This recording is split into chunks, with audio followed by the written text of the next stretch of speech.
bienvenue dans Parole de Femme. Alors, dernier jour de la semaine et comme je vous l'avais dit, eh bien, j'ai récupéré mon mari pour cette dernière émission de cette série. Est-ce que je peux réussir à comprendre mon mari? Et je crois que au fur et à mesure de cette semaine, il y a eu des déclics dans certains de vos foyers, de vos couples.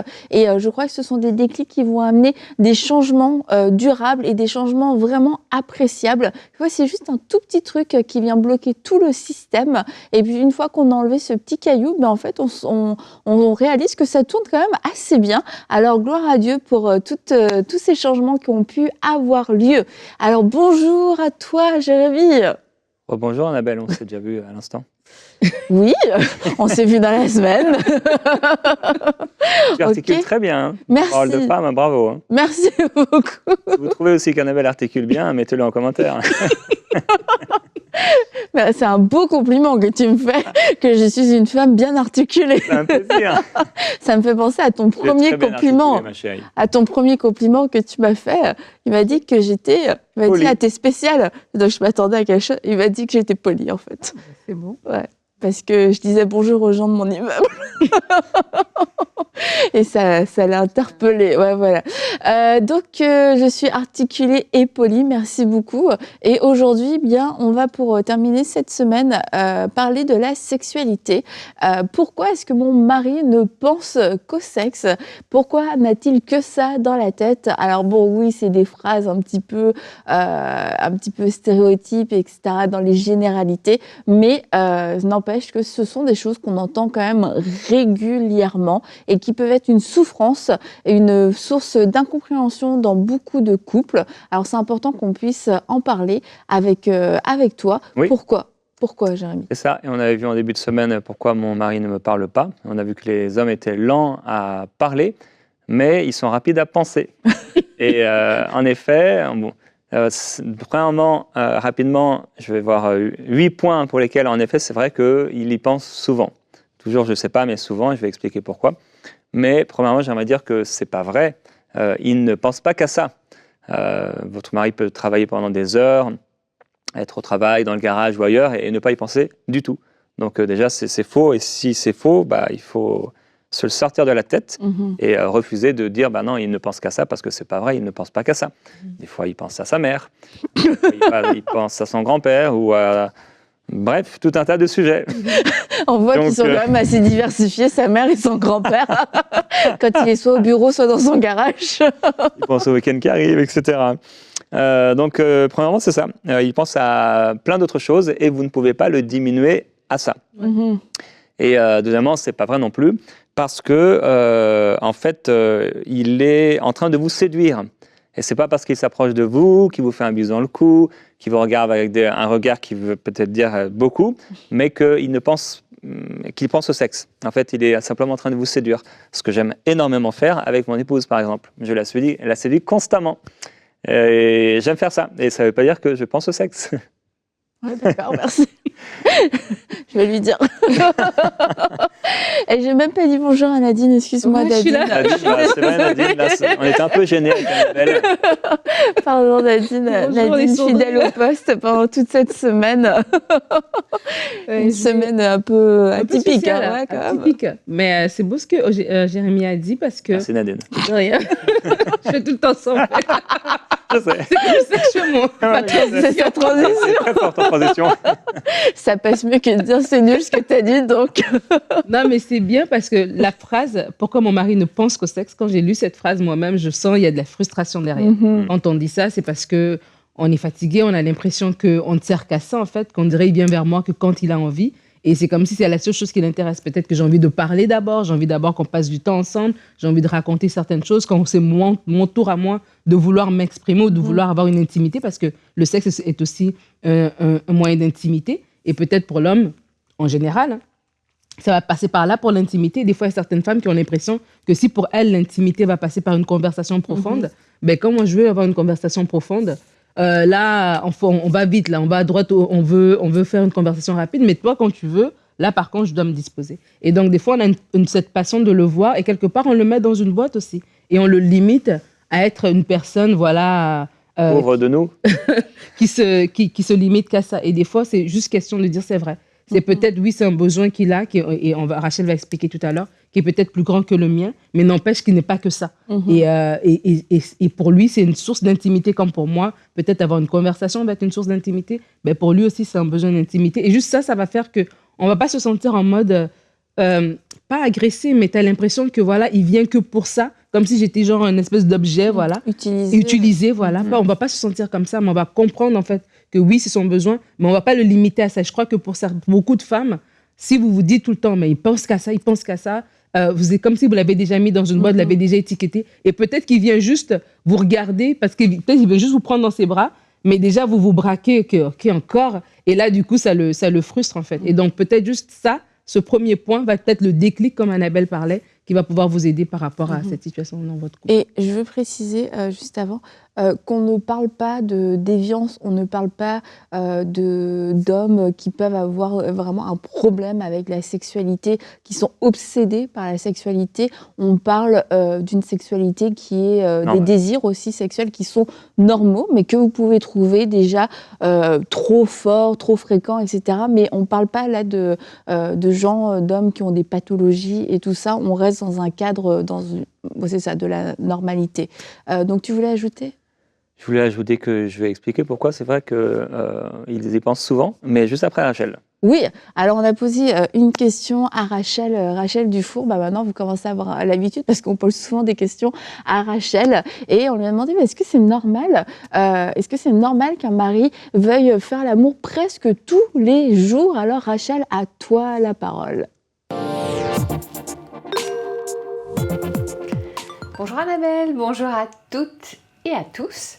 Alors, est-ce que c'est normal si mon mari veut faire l'amour presque tous les jours? Bon, ta question m'a fait sourire. Je vous avoue que j'ai demandé à Eric, alors mon chéri, est-ce que c'est normal si un mari veut faire l'amour presque tous les jours? Et il m'a dit oui. Voilà. Donc, je vais vous expliquer un petit peu. Bien sûr, on met de côté toutes les situations potentielles où un mari essaierait de forcer son épouse. On est bien entendu dans un cadre de consentement mutuel. Vous connaissez, vous vous souvenez de nos 3 règles qui disent que dans le triangle amoureux de l'amour, triangle en or, qui est recommandé pour un couple qui veut plaire à Dieu, eh bien la relation sexuelle se passe dans le cadre du mariage entre un mari et sa femme mariés ensemble, et seulement eux deux, donc personne d'autre dans les pensées, etc.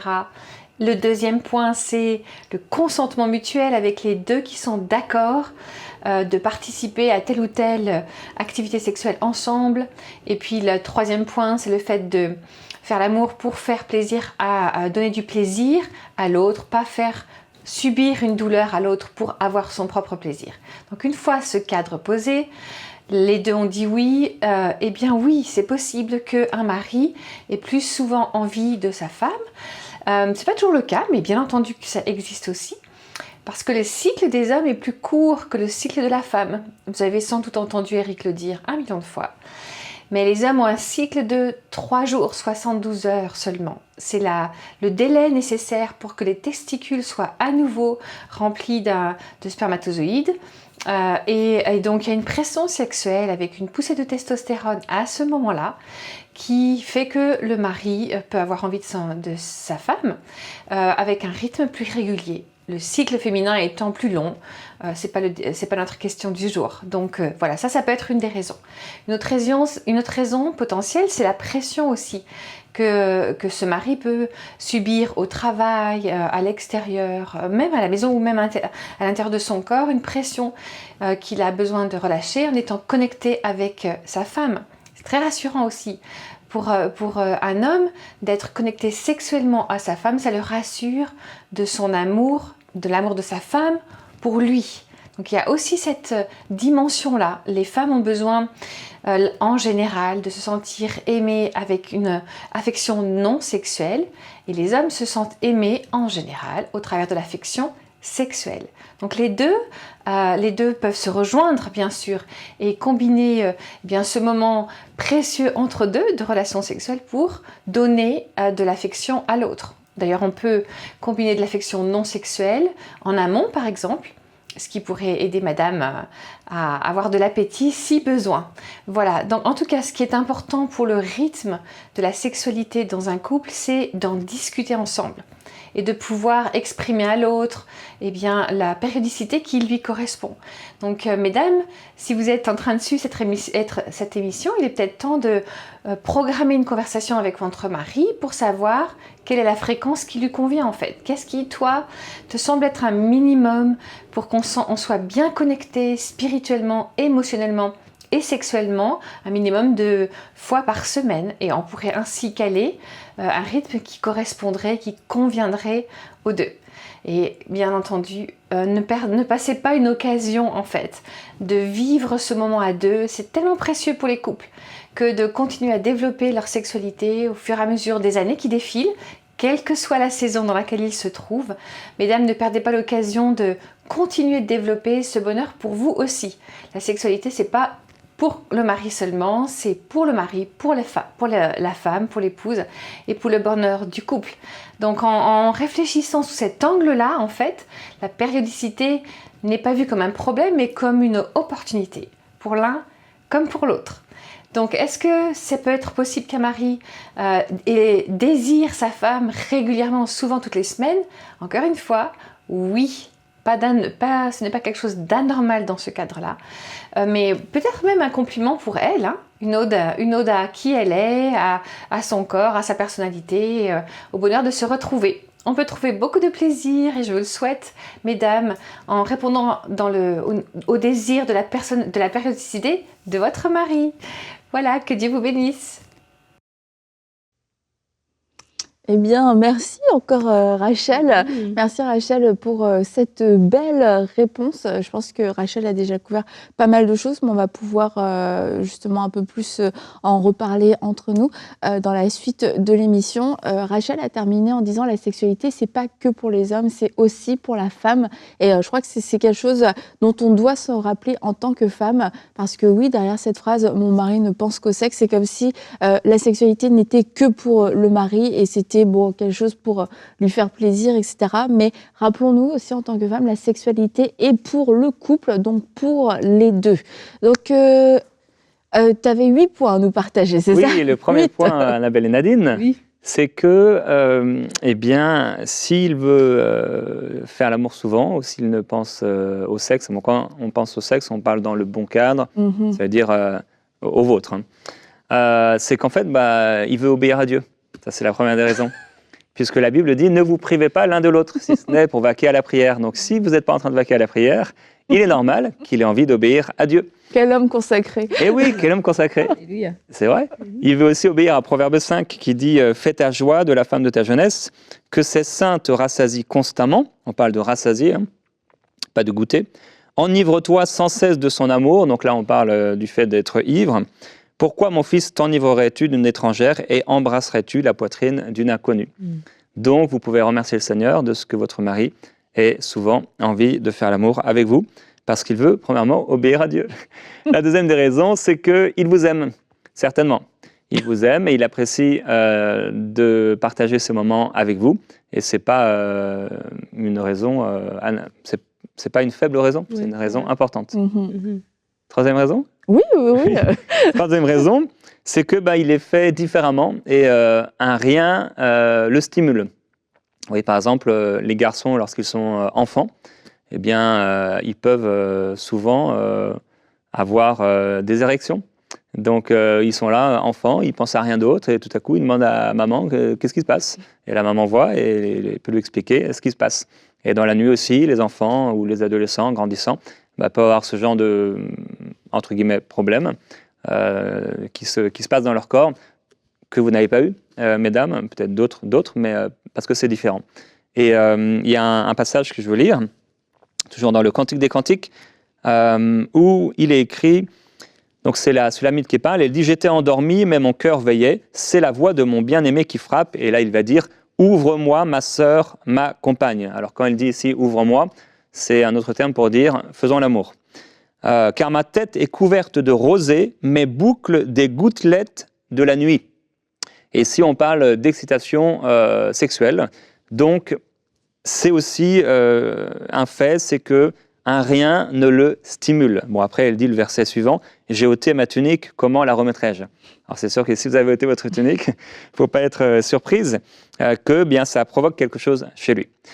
Quatrième raison, c'est qu'il est aussi plus éveillé, bon, c'est un peu avec ce qu'on vient de dire, mais il est plus éveillé à ce qui frappe les yeux. Et vous, Dieu vous a doté, par exemple, d'une poitrine qui se voit. Même si vous mettez un pull, en manière générale, hein, ce n'est pas toutes les femmes le cas, mais les hommes, non. Et donc, il y a quelque chose chez vous qui l'attire et qui éveille ses sens. Cinquièmement, c'est que cela le valorise et va lui donner un grand sentiment de satisfaction.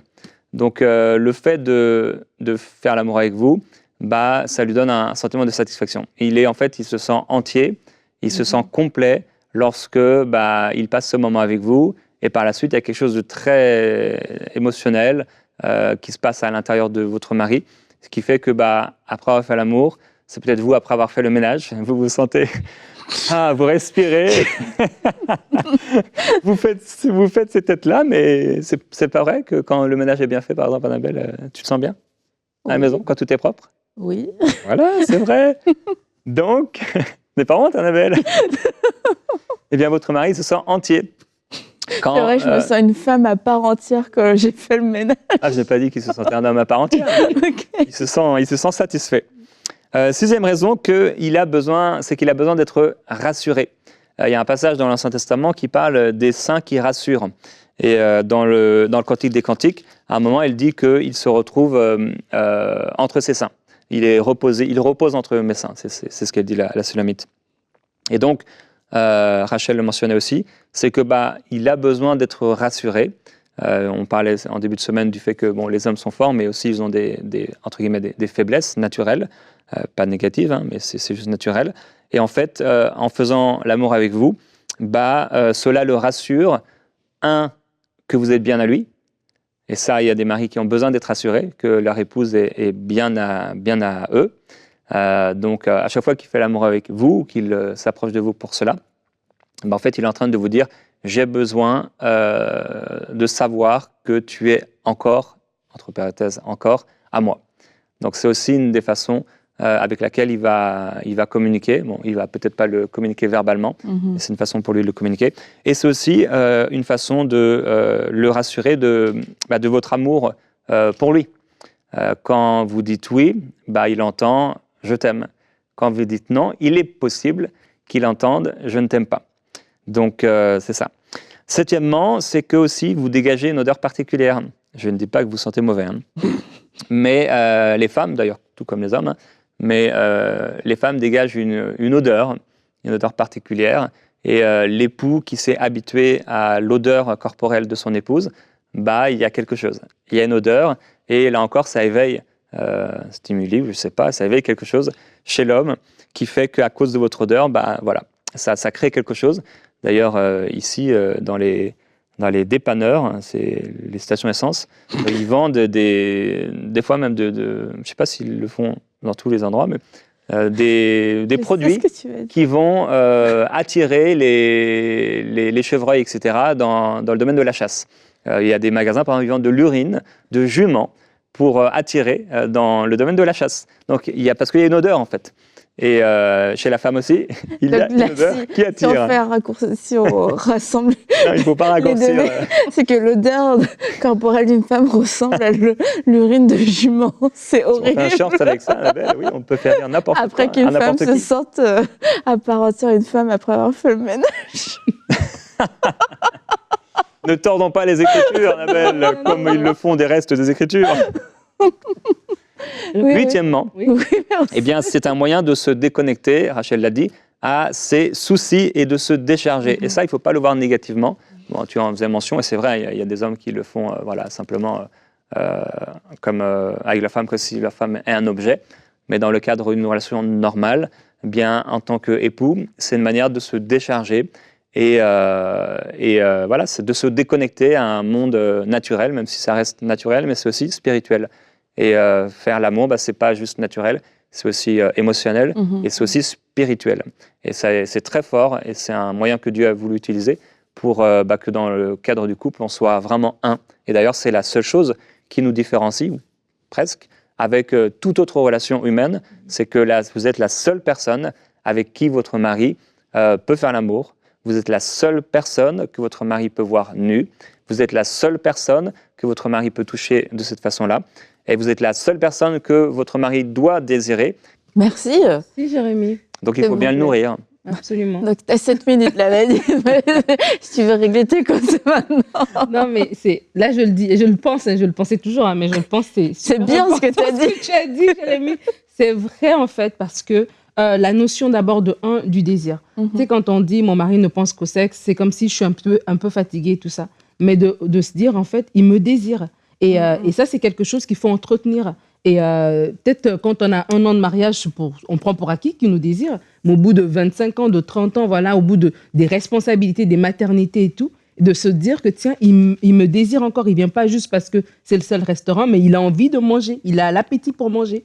Ça, on doit rendre grâce à Dieu pour ça, en fait. Et en tant que couple, quand le désir n'est plus là, c'est une souffrance qu'on peut vivre cachée et que des fois, on ne sait même pas comment régler. Comment tu peux faire que quelqu'un te désire une fois que la personne, elle te désire plus? C'est compliqué. Donc, de valoriser déjà l'intérêt que notre mari a envers nous, c'est super important. De se savoir désirer, aimer, de savoir qu'on veut de nous. On doit le voir de cette manière-là, en fait. Et je parle pour une femme pour qui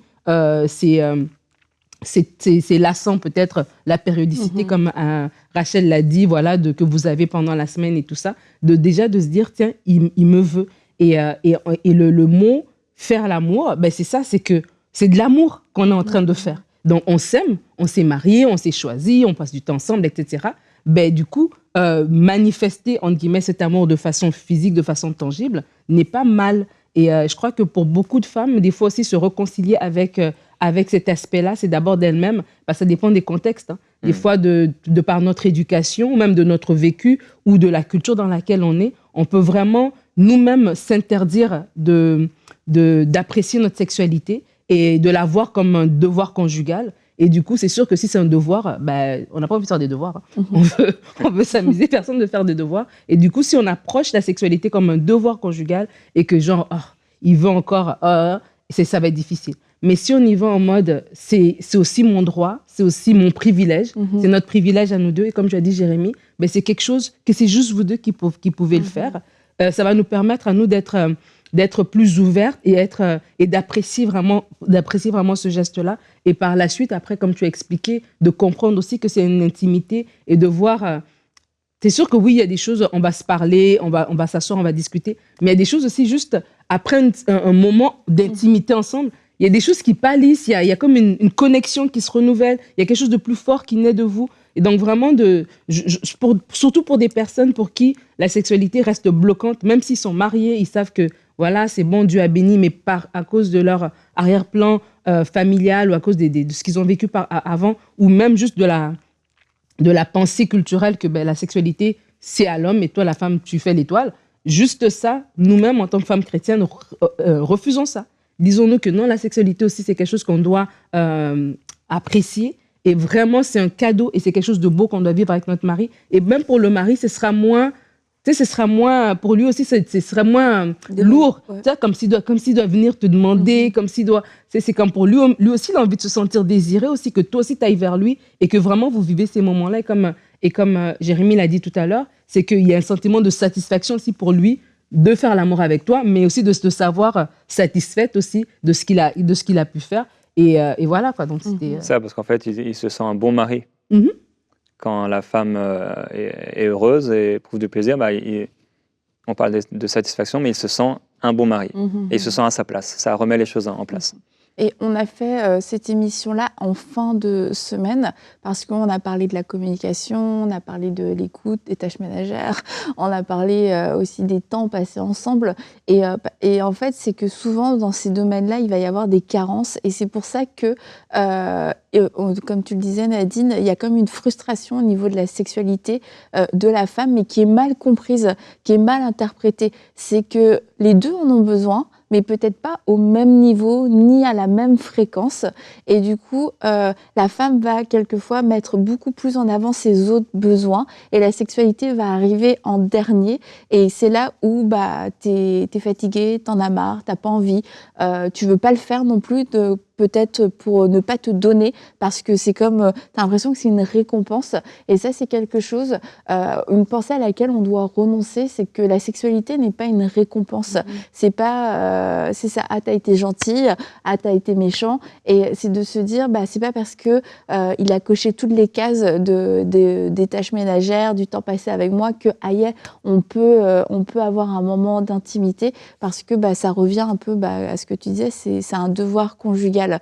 Donc oui, c'est sûr, il peut y avoir des frustrations, il peut y avoir des malentendus, il peut y avoir même quelquefois des moments qui sont plus douloureux parce que la communication n'est pas parfaite. Mais si on s'enlève déjà ce mensonge que la sexualité est pour l'homme et qu'en plus c'est une récompense que je peux distribuer selon mon bon vouloir, en fait on va se rendre compte que la sexualité entre pleinement dans le mariage, et que comme tu le disais, il y a des discussions qu'on n'aurait même plus envie d'avoir, ou qu'on aura de façon totalement différente, et de vouloir tout régler pour que tout soit parfait pour pouvoir faire l'amour, en fait on est en train de se tromper dans l'ordre des choses, et quelquefois dans la pression du couple, c'est de vivre un moment d'intimité qui va faire que chacun va être beaucoup plus détendu. Ça permet de se connecter physiquement, émotionnellement aussi, de pouvoir mieux se comprendre.